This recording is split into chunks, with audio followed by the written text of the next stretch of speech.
How then do we close deals? Other than the clarity that I spoke about in the course of the conversation, the documentation must be very clear. Because, like I said, if you're not clear in your documentation, then you run a possibility of having a contract that is equivocal. Now, you want to have a contract that means one thing and one thing only. You want to look at, in closing a deal, the responsibility metrics. Who is supposed to do what? Who is supposed to do the other? What are your client's obligations? Do you have a checklist that your client is supposed to be looking at in terms of what they're supposed to be doing? Very important as well is, how do you resolve disputes? I alluded to this earlier. When you get into a room to discuss a transaction, the last thing that is normally in your mind is that you're going to run into disputes. But disputes come for one reason or the other. In the event of a force majeure, the transaction will go belly up. But that force majeure, so that people then are not exposed to any form of loss, you could get a way of building an appropriate insurance policy within it, so that then parties are comfortable with the transaction one way or the other. So again then, once you've gotten into that point where you've crafted all your documents, you've had your checklist, you then ask yourself, are there documents that require to be registered, for instance? Yeah. Now that becomes the closing part of your transaction. Ensure that those documents have been registered.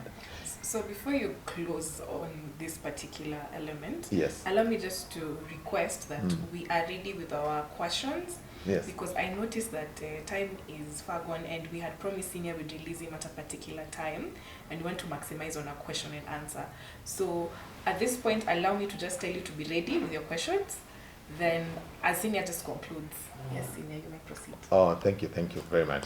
So now, quite apart from having done your documents, you must also still take time with your client so that you review clause by clause, explaining to your client what it means. You review the whole transaction.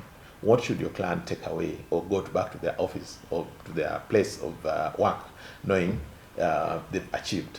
It is your responsibility to have that post-closure review of the documentation, review of the sticky matters that were there, so that there's no any form of ambiguity, and parties know where they were out negotiated. We know this one we lost. Where they succeeded, we know what it means for them.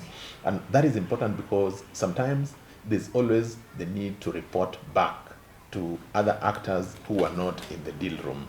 Now, those interviews help as feedback platforms, where you can also share with your clients how they could improve the transactions in case there are things that they're committed to before you got into the transaction. And so we must always take them as seriously as they should be taken. Finally, we always say that we must learn from our last deals. So when you're doing a transaction, always make it the point or your primary objective to also ensure that you have lessons that you have carried from that transaction that would ease your transaction into the next deal room.